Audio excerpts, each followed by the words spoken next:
the construction playbook, which is very much based on our principles. However, due to the relinquishing of Welsh Government funding, we're now a self-funding body, so we campaign to highlight the industry's roles in underpinning Welsh Government strategies. We've got a really good working relationship with the Wellbeing of Future Generations Commissioner and align a lot of our activities to the Act. So we're all about advocating best practice, but also as well looking at problems and issues that are being seen and occurred throughout the sector. We champion collaborative procurement and integrated team working and opening and transparency. And I think this is the principle of today's event as well. It's about sharing information and coming together in a collaborative way to benefit the sector. And the biggest thing is we use our influence and knowledge to help shift the focus away from short-term cost towards long-term value. So that's us in a nutshell. And if you do want to connect with us, we have a series of events programs going out on throughout the year and lots of different papers and activities. So please do connect with us in this way. And also, like I said, we're self-funding. So if you want to join in our membership scheme, you can look at that as well through our website. So what we're going to do today, our speakers are going to talk us through what modern slavery actually is, what modern slavery looks like in construction, how to spot the signs, and articulate what due diligence is. Our speaker after Sue Hurrell is going to, Helen Carter is going to have a Kahoot quiz, which I'd really like you to engage with. It's a great way of interacting with us on today's seminar. So without further ado, today we have two speakers. We've got Dr. Sue Hurrell, who's the head of Fair Work Procurement in the Social Partnership and Fair Work Directorate of Welsh Government, and Helen Carter, the lead consultant, Sustainable Procurement and Modern Slavery in Action Sustainability. So if I hand over the deck to Sue, I'll just stop sharing. There we are, Sue. That should all be ready for you to come in. Excellent. So this hopefully is an opportunity for me to try and share my screen. I've just got a few slides to talk through. If somebody can let me know whether they've appeared, that would be really good. They have, Sue. Maybe if we can see it with the slides on the side, so I don't know if it's better in presentation mode. Yep. My whole screen seems to have sort of, there we are, kind of going slow. Is that better? That's absolutely perfect. Okay, great. So yes, my presentation will be, I guess, more interest to some than others of you. The main bit of this today's session will be listening to Helen, and I'm not going to cover what Helen's covering, what is slavery, etc. It's really about looking at the Welsh Government, the context for this work and that we're doing at the moment, and just bringing you up to date, I guess, on what's happening at Welsh Government level and what the expectations of industry will be. So I guess the first thing to say is that this is part of a sort of journey that we've been on for some time, what I'm going to be telling you about in a minute, and some new legislation that I'm telling you about. And some of you will know about the Welsh Government's Code of Practice on Ethical Employment and Supply Chains, which is now about 4 years old.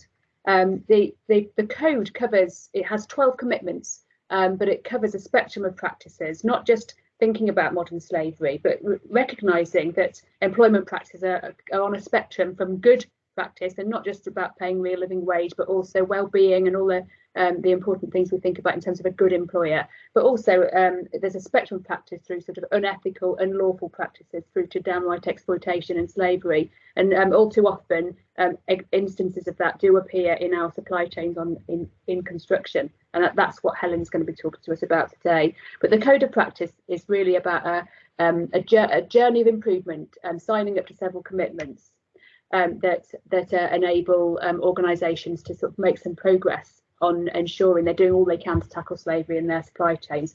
There's a little picture here which just basically says that the Code of Practice is really aimed at those that are doing purchasing and managing supply chains, and how powerful, if you like, the procurement process is in changing practices. So at the beginning we've got sort of signalling, you know, when we send a message out from our public bodies that these things are important to us, that enables the those that want to bid for public work to think actually we need to be worrying about these things too. And then there's the way we design our specification when we're thinking about what it is we want to buy. That's absolutely critical to getting these things right. And then there's the questions that we ask during procurement, and the contract that we sign, and then the way that contract is managed. That's what that picture is meant to represent. At every stage in the process, we can be making sure that we're working with our suppliers to achieve sort of socially responsible outcomes and to make sure we haven't got any exploitation. So the code, as I say, has 12 commitments, and some of your organisations have probably already signed up to that code.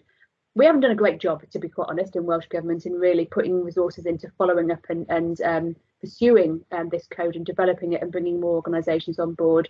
I think that's acknowledged, and there's certainly plans at the moment to review the way the code is operated, to update it, because it's now 4 years old and lots happened since then. And so something you should be hearing more about in the future. So separately from that then, we've been working really hard in the last year on a draft bit of legislation, which is called Social Partnership and Public Procurement. It's a draft bill. And within it, it has a socially responsible procurement duty. And I've recognised this is a little bit on the dull side, but there is a consultation open at the moment, and we would be really interested in your views about it. So I just wanted to cover this very briefly this morning before sort of handing over to Helen for the main bit of the day. And this duty is placed on public bodies, so it doesn't apply directly to business. It will apply to the public bodies, but it impacts on you when you're bidding for public work. And it's about an end-to-end overarching duty that throughout that process that I was just describing, organisations will have to seek to improve economic, social, environmental and cultural well-being. And some of you will recognise that those are what we describe as the well-being goals in the Wellbeing Future Generation Act. And within that, fair work is going to be very central into the way that's defined. Organisations will have to set and publish objectives, and they must take all reasonable steps, that's kind of legal term, to meet those objectives in their larger procurements.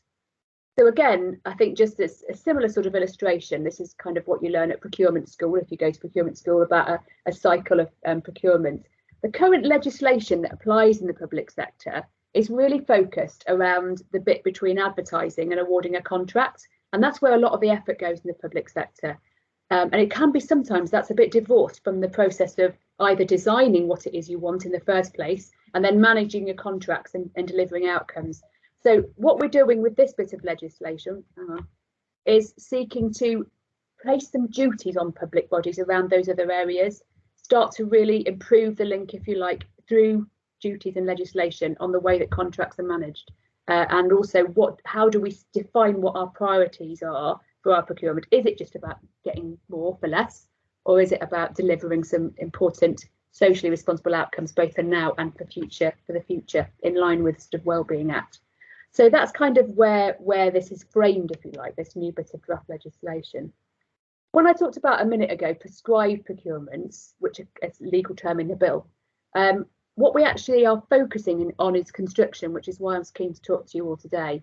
And so any construction contract estimated value over 2 million or a call off from a framework, specific duties will apply to those procurements. And that's also true for outsourcing services contracts and for other large procurements, but there are particular duties around the construction side.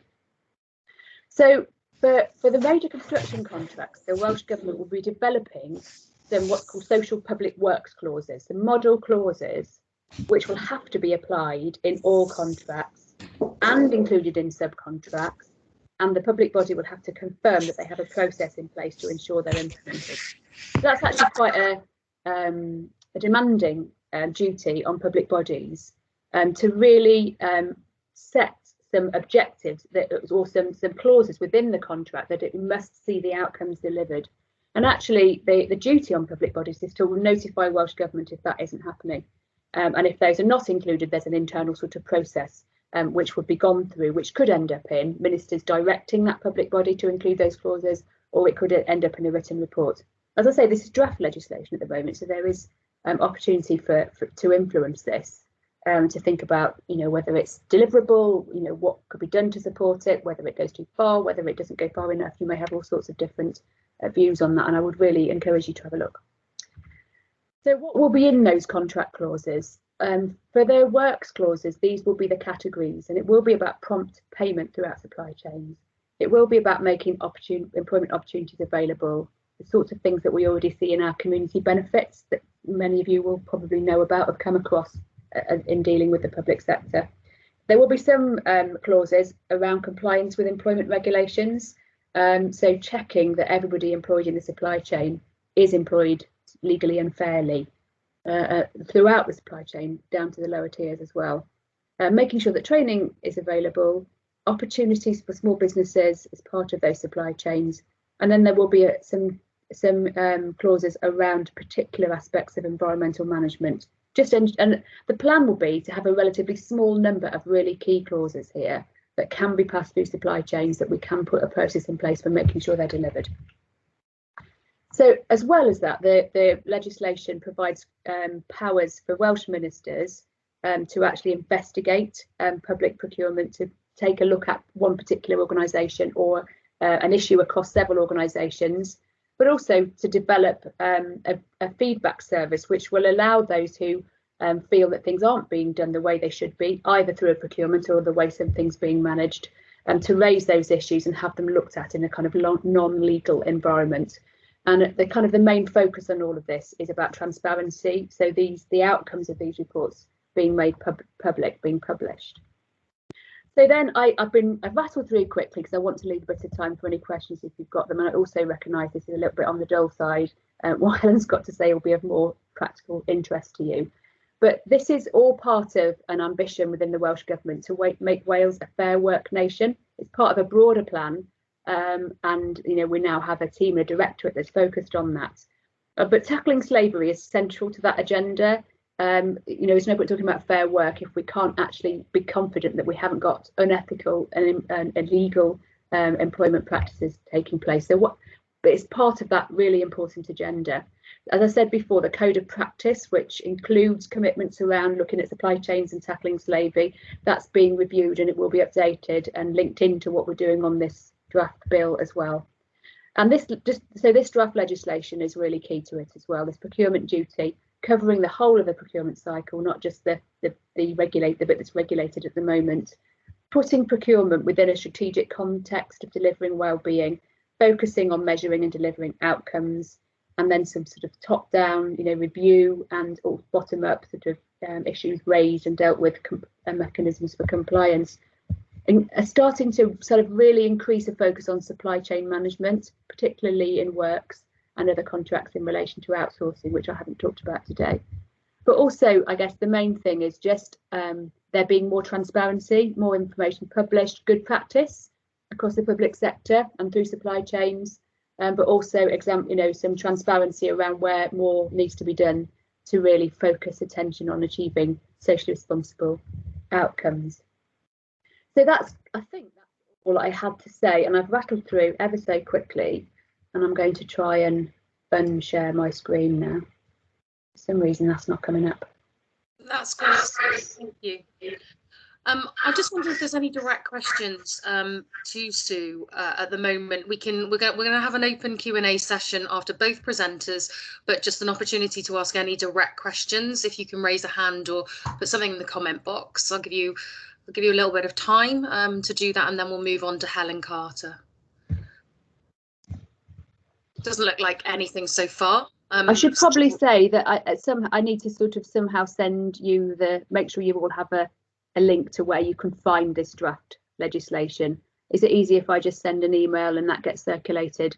And certainly you can have a copy of these slides and stuff afterwards if you want as well. Is that helpful, Catherine?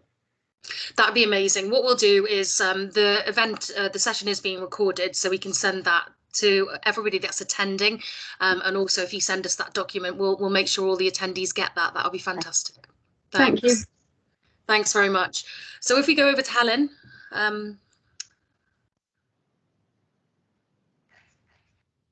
Thanks, Helen.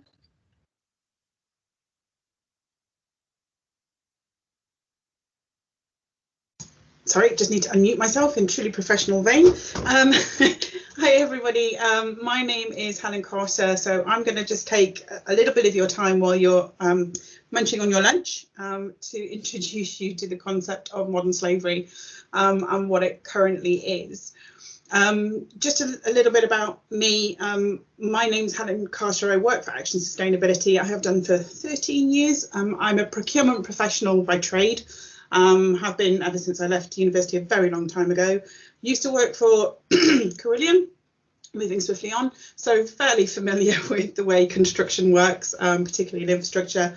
But my focus probably over the last sort of 5, 6, 7 years is predominantly how we look at transparency in supply chains.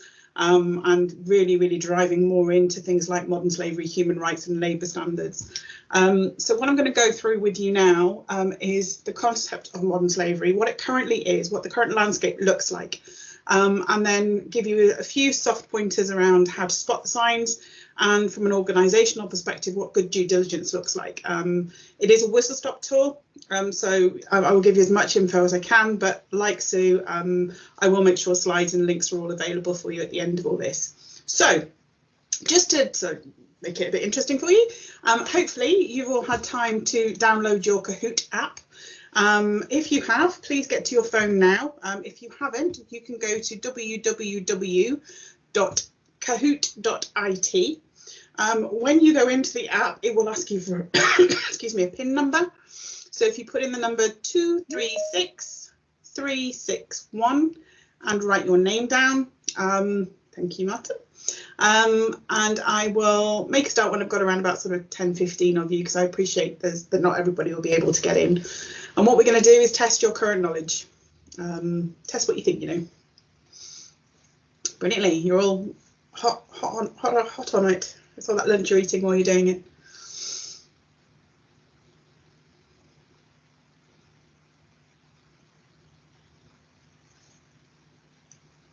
Thanks, guys. Thank you for keeping the names clean.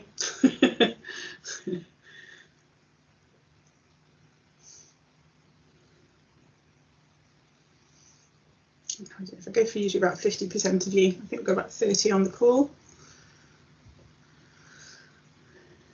Any more for any more? Okay, it is for fun. It's for bragging rights. There is no prize, so it's just for how much you test and how much you know. But let's make a start. Okay, so if we take the first question, currently within the UK, there is an estimated figure of modern slavery victims that's been projected by the Global Slavery Index. How many slaves did they say were in the UK in 2018? Was it 13,000, 15,000, 136,000, or 250,000? Plug in your answers now.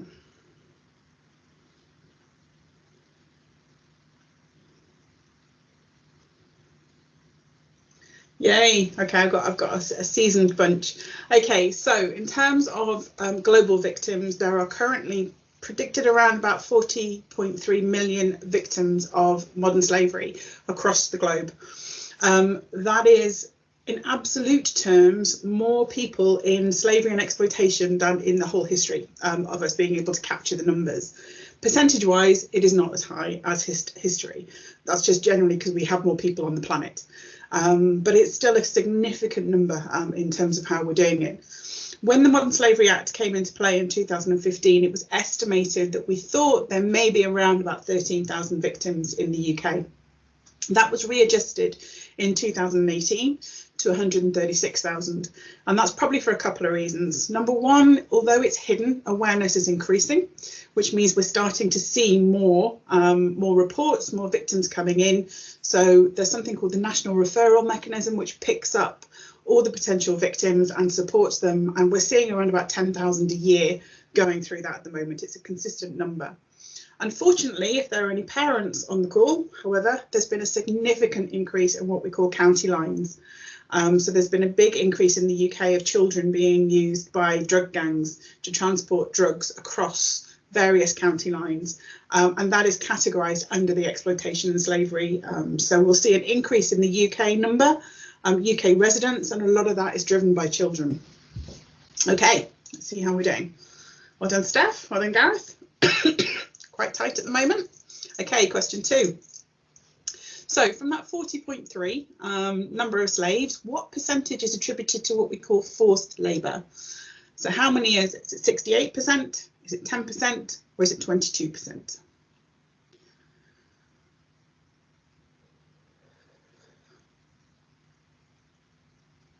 Well done. Yeah, in the main, it is forced labour. That's about 68% of the global victims are in a forced labour situation. 22% is attributed to prostitution and sexual exploitation. So it's not as high as you think globally. Obviously, in some countries, it's got a higher prostitution figure than it has a forced labour number. But the majority, in terms of percentage-wise, is people who are basically providing goods, services and support in a lot of the supply chains that we all operate in. The 10% is what we call government exploitation. So that's where governments like Uzbekistan are basically forcing their civilians to work in various different guises across the country and hold passports and encourage debt bondage. Well done. Is that Lolo? Steph, well done. Still up there.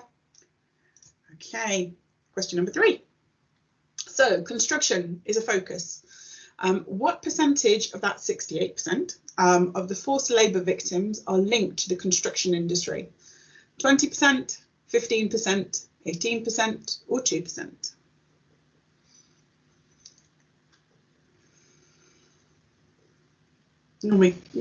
Oh no, yeah, although you've all gone for the higher end of the spectrum, so you're obviously a pessimistic bunch. It is 18%. 18% of the forced labour victims are in construction. That works out about 4.2 million people in construction are victims of exploitation. Obviously, doesn't quite match up, they're not all in the UK, but if you think about what construction does and what it covers, so that's products and services, then a large proportion of the goods that we get, like sandstone, aggregates, steel, bricks, timber, have potential for exploitation to be involved in their production, their manufacturing and their shipping across. Anybody a football fan, or are you a rugby? I don't know. But obviously you've got big construction infrastructure projects as well. So like Qatar World Cup next year, there's been a lot of focus on the use of exploited labour used on building a lot of the stadiums that are going to be used. And it was the same with the Olympics, same with the World Cup in Brazil. Okay. Oh, a couple of new people. No, well done, Rich. Join the team. Okay, question number 4. So modern slavery is profitable. You can make an awful lot of money out of it, and criminal enterprises do. How much do criminal enterprises make annually through slavery, through exploitation? $80 billion, $100 billion, $150 billion, or $200 billion? Well done. Yeah. So it is profitable. If you ever see a video called Horse Traders, it's a very, very interesting video. It's done in a way that the actual controllers and exploiters are narrating it and talking about how they operate, how they behave. And they talk about horses. That's the names they give to their victims. And it's known roughly, or it's estimated by law enforcement, that an individual horse, we say in inverted commas, can bring an exploiter £30,000. And if you think about it, in most cases, they will have houses of 10, 11, 12 people that they will be looking to bring that sort of income in. So it's an incredibly profitable industry. If you want that in perspective, that's more money than the tobacco industry makes and more money than the US banking system. So it's a lucrative industry. Well done, Rian, you've got up there. Well done, Wendy, you've joined up. Okay, last question. Let's see how the podium goes. So one of the key things that we advise is to understand the signs. I'll talk about some of the technical things that you need to do, but the signs are just as important. So what signs would a victim display? They may show being withdrawn, PTSD, signs of abuse, clothes not suitable for work, all of the above. Well done. Oh, nearly 100%, nearly 100%. The reality is it's everything there, and I'll go through some of the more additional signs, but the softer side of understanding victims' profiles are really, really important. So they will be potentially withdrawn, PTSD, and we'll talk a little bit later about the connection with things like mental health. They may have signs of physical abuse, a few bruises, a few knocks here and there. I have spoken to some infrastructure clients before where they've turned up, where they found people that have not turned up with the correct PPE or the correct clothing. So they are all part of the sort of big picture that you need to look at. Okay, so I've got an educated crew. So let's see how you did. 3rd place, well done, Rian. 2nd place, well done, Rich. And first place, is that Lolo? I hope that's the way I pronounce it. I apologise if I pronounced that wrong. But Wendy and Dominic, well done. You came up on the podium as well. So in terms of what all that means and what those figures mean, it's important to understand the concepts of modern slavery and what it is in today's world, hence the term modern. When we're talking about modern slavery, that terminology is expressed around illegal exploitation. So Sue's already talked about some of the stuff under the Fair Works that you're looking at.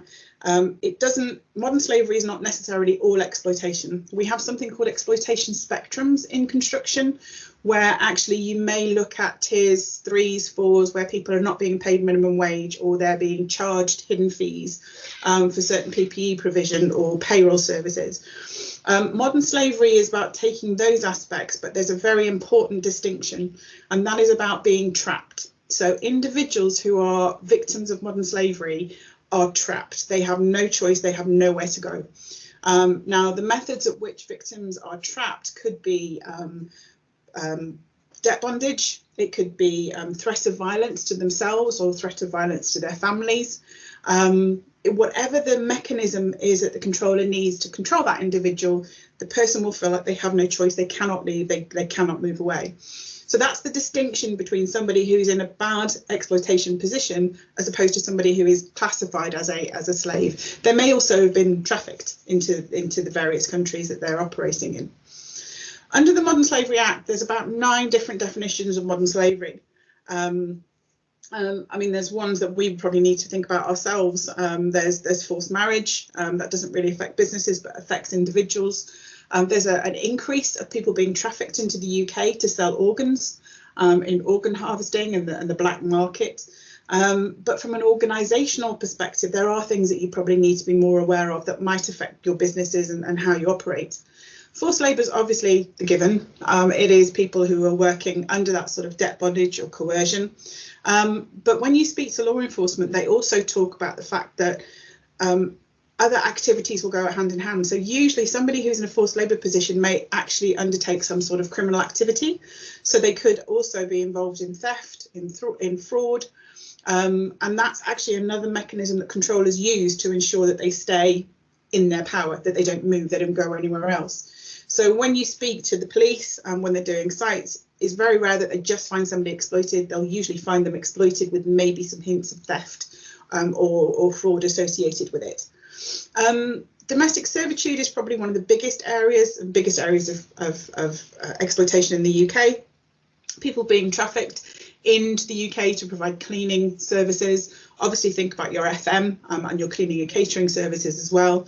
But literally 2 weeks ago, there was an expose of a family who'd had a man trapped in their garden in a shed for 40 years. He'd been there since he was 16 years old.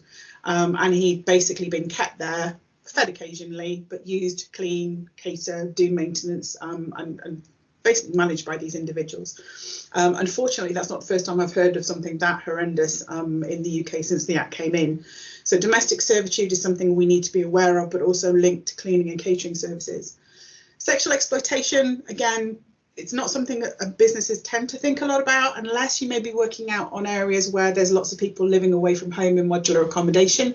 And I actually worked on one of the highways contracts with a supply chain manager where they were very keen to make sure people understood that because people are away, cleaners were there to clean, not to provide extra services. So the connectivity is, remember that the controllers want to make as much money as they possibly can. So if they can bring somebody in to clean in the evening and then sell them as prostitutes, they will do. They'll find all different ways to make as much money as possible. So there's various different crimes under modern slavery that you need to be aware of. In terms of where exploitation can be found, it's a really sad indictment to say that every single one of us probably will get up this morning, go to bed this evening and have consumed at least something or worn something or used something that has slavery involved in it. It's prolific across most of our products and services that we handle and deal with every day. Agriculture is a big problem. Tomatoes, strawberries, avocados, fish. There are cases all over the world of exploitation in the food supply chains. And obviously the pandemic has put a lens very much on agriculture and how we deal with that transient and seasonal aspect of labour. You've all used your phones for the Kahoot.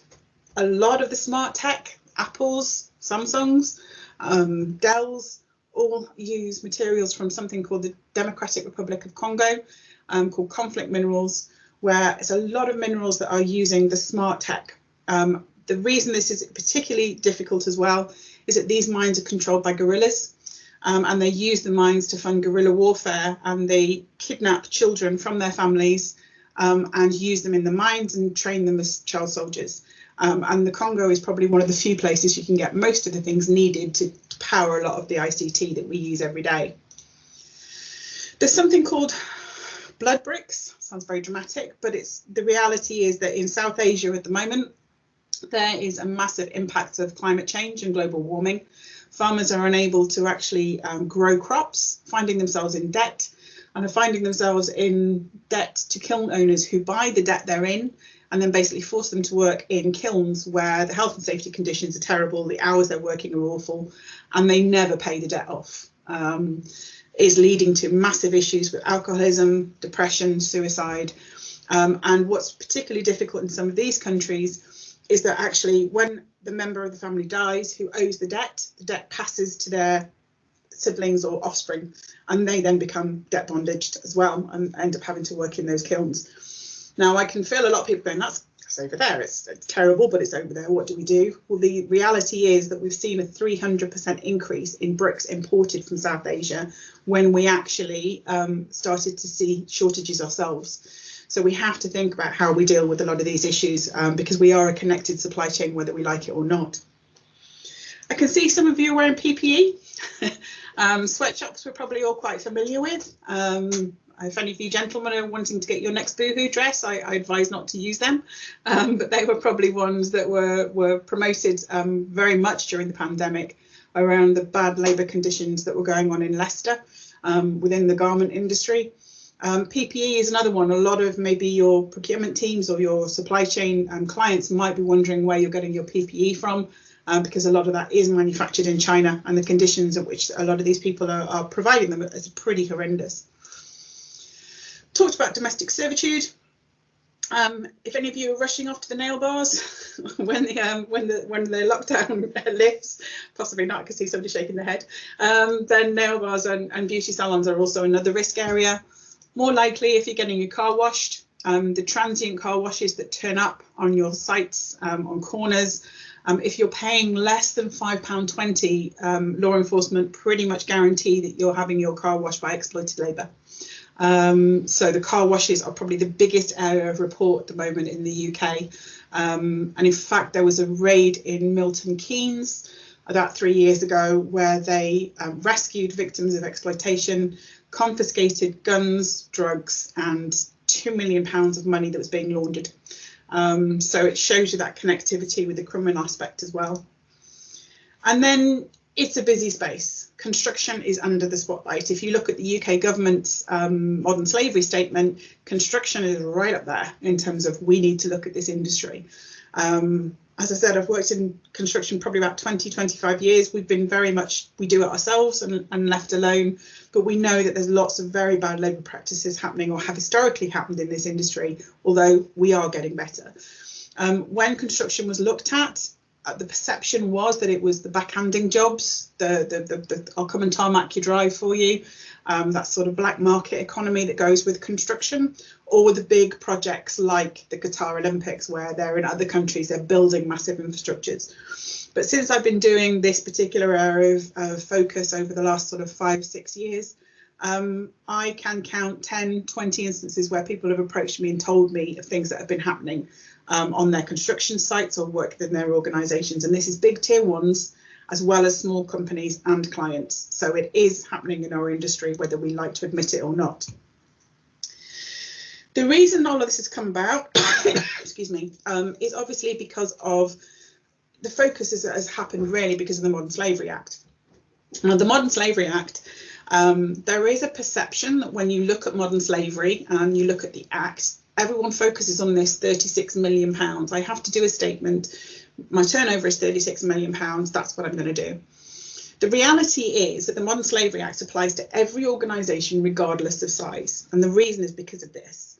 it's illegal to use trafficked or exploited labour. It's illegal to traffic it and exploit it. And what's actually happening under Section 5 of the legislation is there's this bit in there about protecting victims.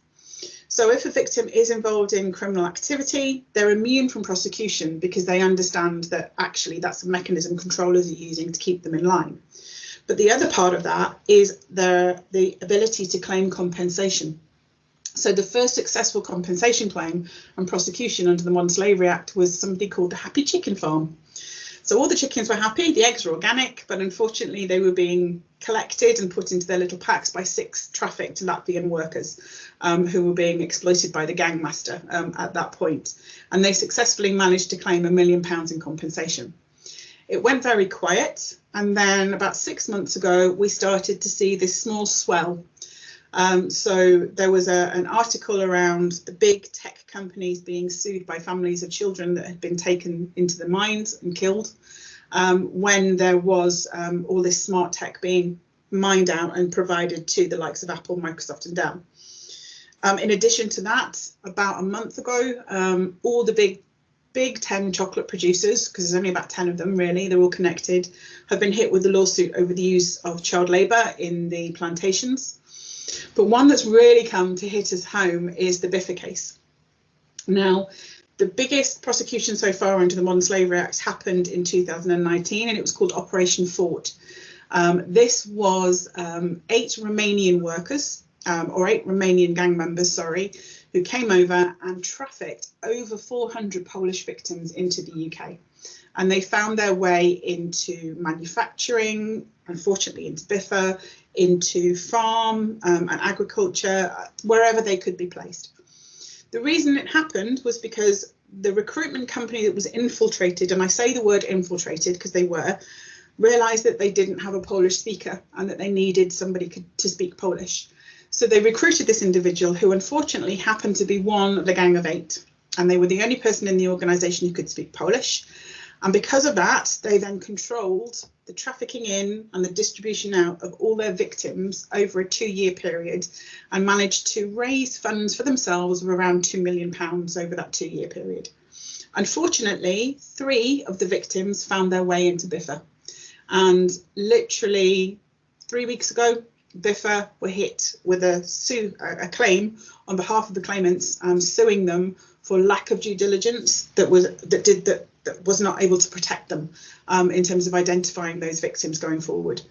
So whilst everyone looks at the Modern Slavery Act and thinks, oh, it's just about a statement, it really isn't. There's much more to it. It's much more about understanding your own due diligence, both to protect your businesses, but also to ensure victims get help and victims get support.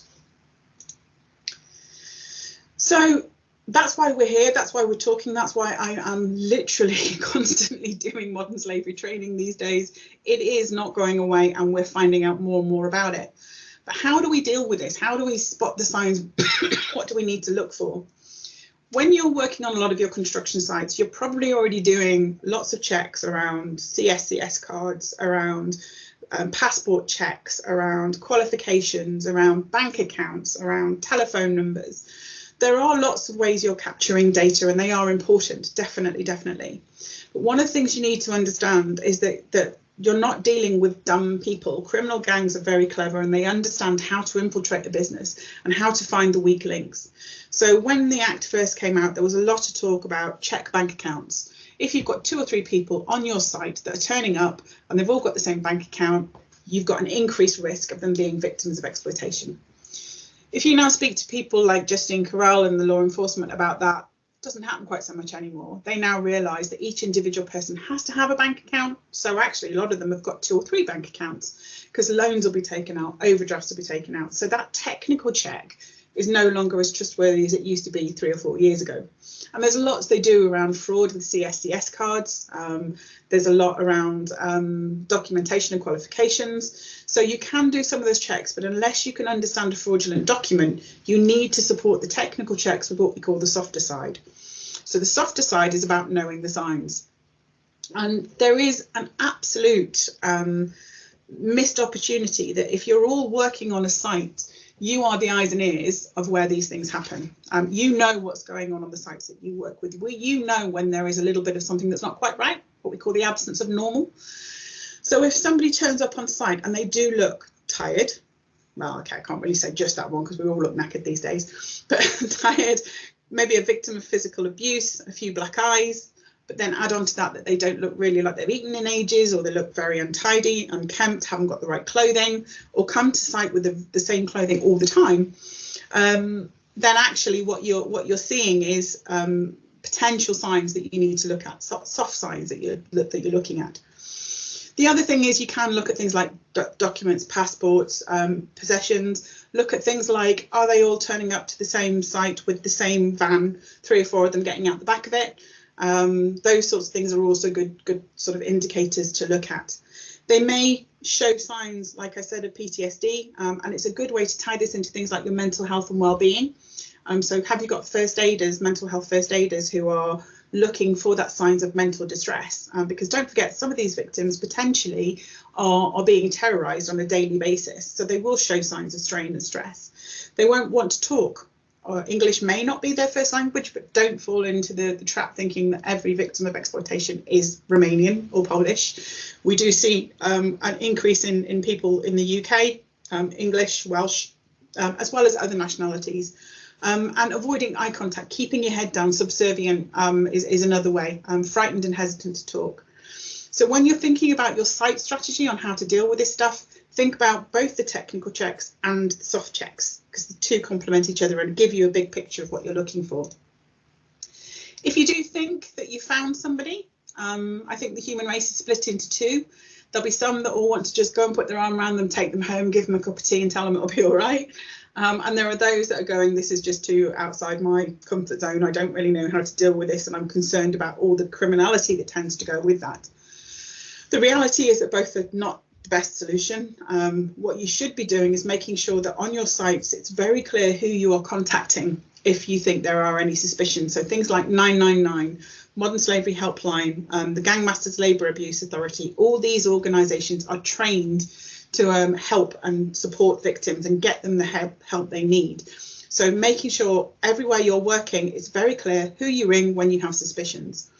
But then thinking about the short-term strategy about how you help a victim, get them comfortable, give them something to eat, give them something to drink. If you're going to take them to talk to them, don't stick them in a goldfish bowl in the middle of a room where everyone can see what you're doing. Take them somewhere safe so that they're separated from everything. And then think about trying to build that trust and rapport so that you're there to help them, assure them that they're okay. Obviously, getting them in touch then with the right authorities means that that individual then gets the proper support they need, gets taken to the safe house. Obviously, the prosecution can be built if it's necessary. So from that perspective, we can go into construction mode, health and safety mode, get your documentation together, understand how they turned up on site, who did the procurement activity, who checked the documentation, why did this happen, analyse it and make sure you understand why it happened. So the two veins you need are get the victim help, but understand why this occurred on your business, because you need to make sure you can get your own systems right and sorted at that time. So very quickly, a way around the sort of process that's happening with the BIFAs, with the Mars, with the Apples and the Dells, is about ensuring there is due diligence in place in your organisation. And fundamentally, due diligence is about what you're doing as an organisation to try and either eliminate the risk, manage the risk, or ensure that you're reducing the opportunity for that risk to happen on a regular basis. In a lot of instances, you're part of a supply chain. So understand that if you decide that you're going to go and sub something to somebody or sub it or sub it, then there are massive risks with that, and the potential for exploitation actually increases as you get into those multiple tiers of our supply chains. And if we see most of the instances around minimum wage, around illegal payments, around black market economy, it tends to be as we get into those threes and fours of the supply chain, where people aren't really paying attention to what's going on in those areas. The reality is, though, that fundamentally what the law is trying to get you to do is not ignore it, but if you find it, you fix it, you put it right. So a good way of saying is, look, we're finding it and we're fixing it. We cannot say at any point, and nobody can ever put their hand on their heart and say that their due diligence means that they have no slaves in their organisational supply chain, because we know that slaves exist in areas where we can't get to them. So it's never about confirmation of zero slaves. That's not what due diligence is trying to do. Fundamentally, and then I'll finish off with a little video and open to questions. What you're looking for is, are we clear who's accountable and responsible? That is all the way up to the boards of the companies that you're operating in, but also on site, who do we report to, speak to if something is happening? Have you all had training? And the training is different. You know, procurement people need to know something different than you guys on site, or, you know, how HR need to know something different. Who are you engaging with? Is it the police? Is it people like Modern Slavery Helpline, those sorts of organisations?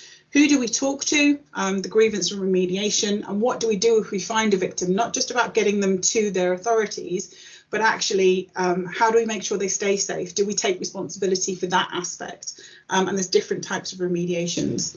The reality is that it also needs to be risk-based. So you will find, we know that we are starting to see instances in dry lining, in waste management. There are certain trades where we're starting to see this. So it isn't a blanket approach. You need that targeted approach. And in procurement, you need to be targeting those organisations and working closer with them. And then reporting that on a regular basis. All of those things have different aspects to them, but they're all things that you can bring together as a more comprehensive approach to how you then combat this. So just to give you the final thinking around what construction is, or what the challenges are around modern slavery and how embedded it can be in our industry. Hopefully my sound is going to work. I'm going to play you this video.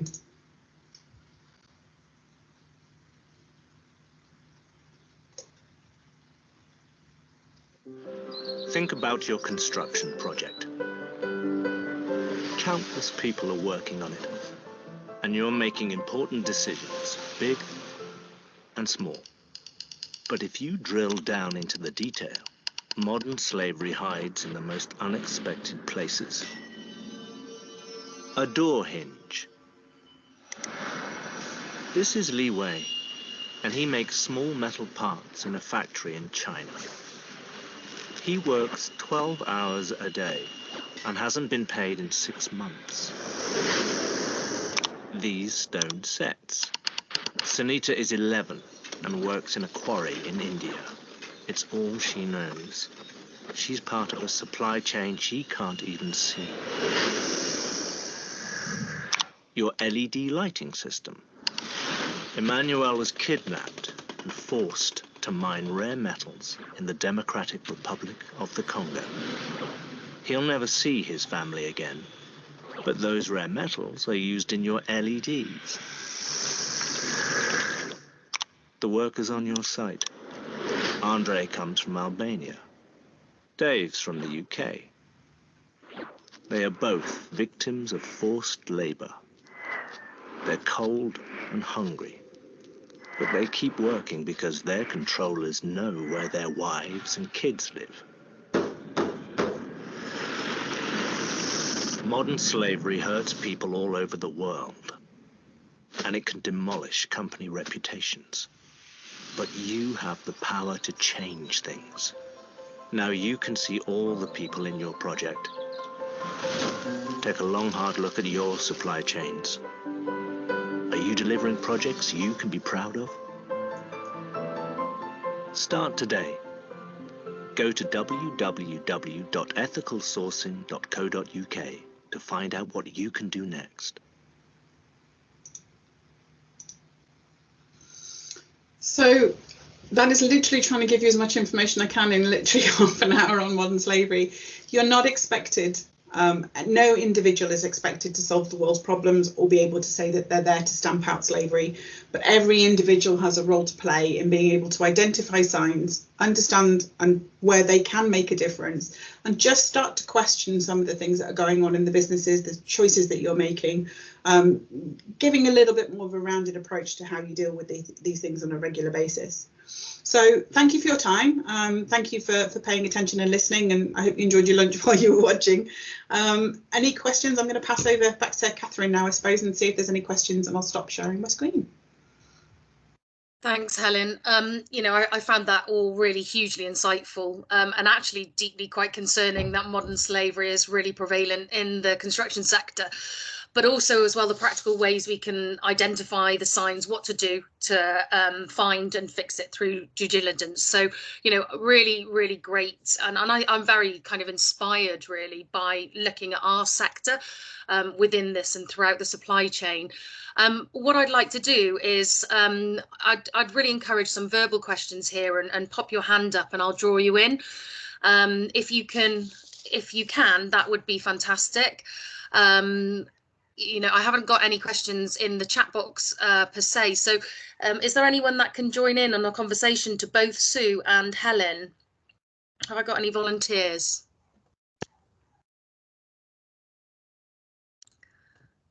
Okay. Vince, you've got your hand up. Can I bring Vince Hanley into our conversation? Yeah, just the question I was going to ask, I guess, really hugely concerning, and I think probably for nearly all construction companies would like to play their part in eliminating modern slavery and be part of the doing and getting. I suppose the next questions are about how we would go forward. So what are the best construction companies doing in terms of taking forward due diligence within their supply chains?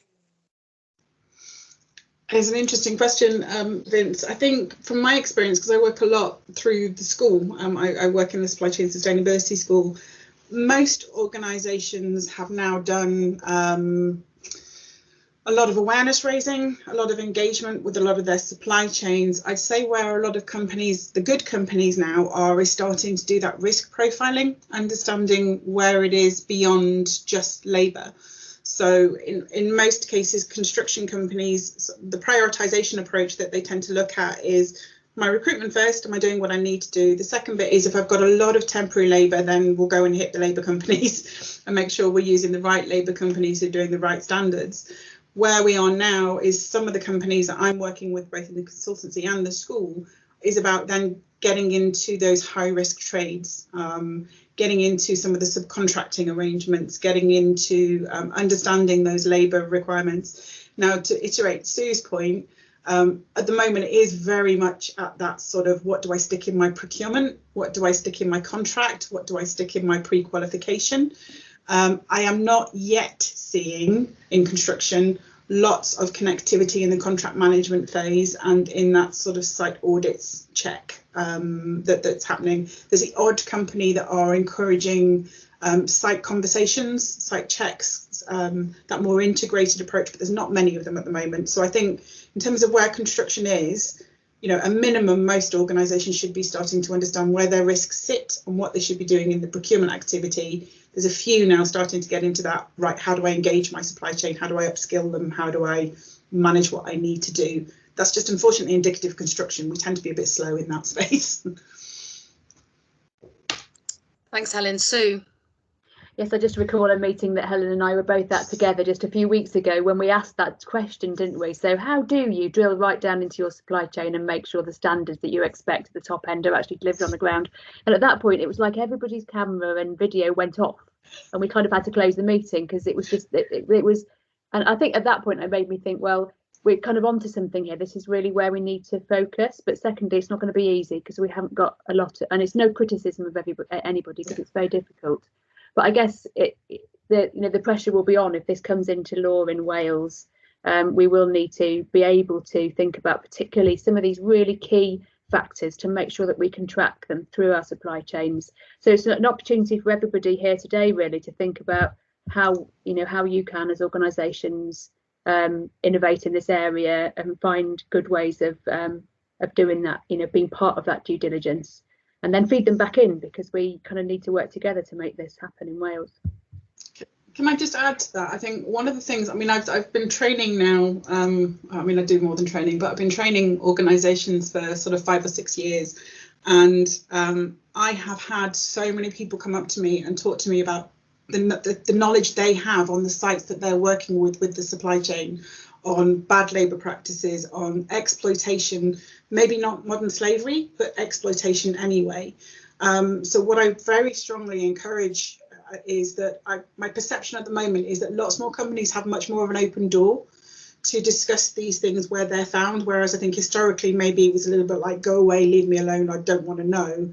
Now people are realising they have to do something about it because of a lot of the due diligence laws that are coming through. So what I'd encourage people to do is that you probably all have a story you could tell us on somebody where you have found them not being paid the right wage, where they may have been bullied, or they've had their wages held, or they've been given hidden fees, or they're bucking the tax system.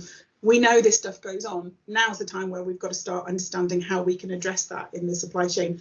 The easiest way is to start the conversation, and it may not be modern slavery, but just because it's not modern slavery, I think means that we shouldn't ignore it. Because one of the things you need to find out about modern slavery is that it's about exploitation of vulnerability, and if people are not being paid the right wages, then they become vulnerable, and they will do whatever it takes to get enough money to come through that pushes them into that modern slavery vulnerability spectrum, and makes them easily exploitable. So I'd encourage anyone to have lots of conversations, and where you found instances of it, don't sit on it and turn it into rhetoric, but start reporting it, start letting your bosses know. And where can that go then? Once there's been identification, where does that information get fed through? Just to reiterate that again. So I think if you're concerned about modern slavery, it's 999 as an immediate reporting.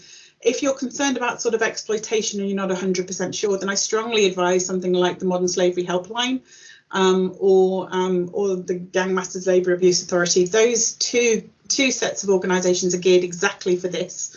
The Modern Slavery Helpline has probably got a slightly better leverage, mainly because they're not just connected to law enforcement, but they're connected to supporting organisations who help the victim. And I also know that the scope of the Modern Slavery Helpline is moving more into exploitation now. So it's not just modern slavery, but general exploitation. And they can then make sure that the victim is supported, which fundamentally is what you want to do. First thing is the victim, get the victim help. But then you need to really understand why it happened, what you're going through. So if you haven't already got a reporting mechanism, either through your own organisation, through whistleblowing, or your client hasn't given you one, find out, get one sorted, because that's the next thing you need to be thinking about. Thanks, Helen. And I just suppose in the follow-up as well to all attendees, we can just give those links as well, so everyone has that on hand. Sue? Yeah, just quickly wanted to say something that I found really quite interesting was the materials that are available from Gang Masters. I've been sort of drawing analogies in my thinking on this with how things have improved over the years on health and safety. No matter where you're employed on a site now, from a health and safety point of view, it's clear what the standards are and everyone has to comply with those. And I guess we need to move in a similar direction on other areas, including the way people are employed. But one of the things that helps that site safety is a lot of signage, a clear messaging. And I found it quite helpful looking on the Gang Masters website. There are quite a lot of signs that you can download in lots of languages, and just applying those on your sites is one idea. I don't know what Helen thinks about that, but I think it's quite a good way of making some progress. So the Gang Masters Labour Abuse Authority runs something called the Construction Protocol. So they put together an induction pack which you can download, along with a lot of other construction companies. I literally was doing a training course at 10 o'clock this morning talking to some site guys.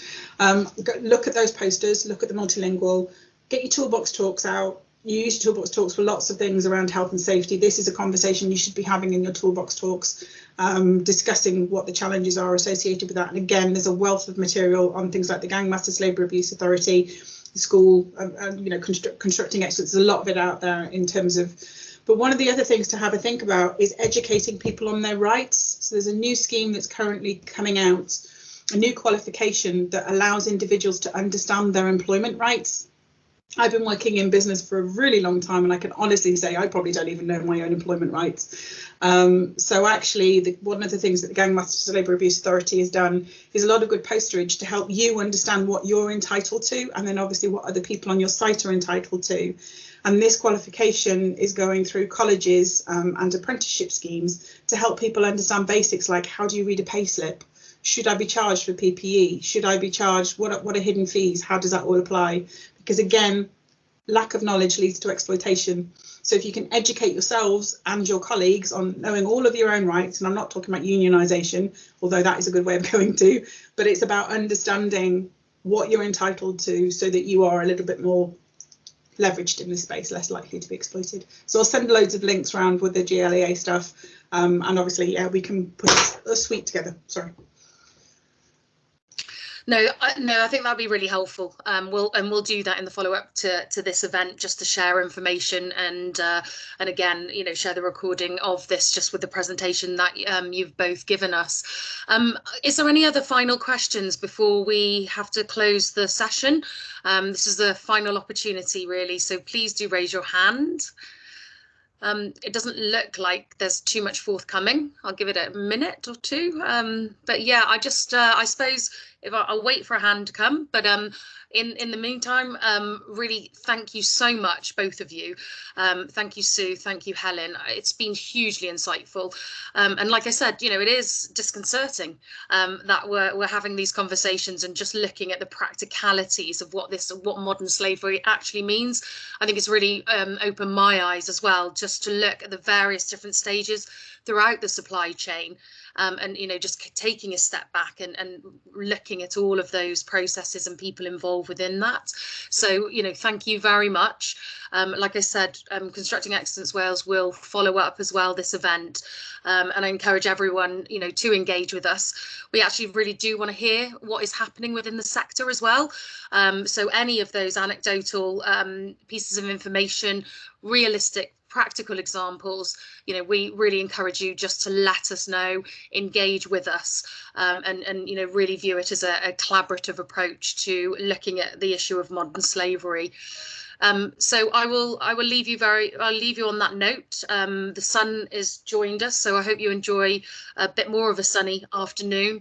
And thank you for all attending today's event. Thank you, Sue. Thank you, Helen, very much. Thank you.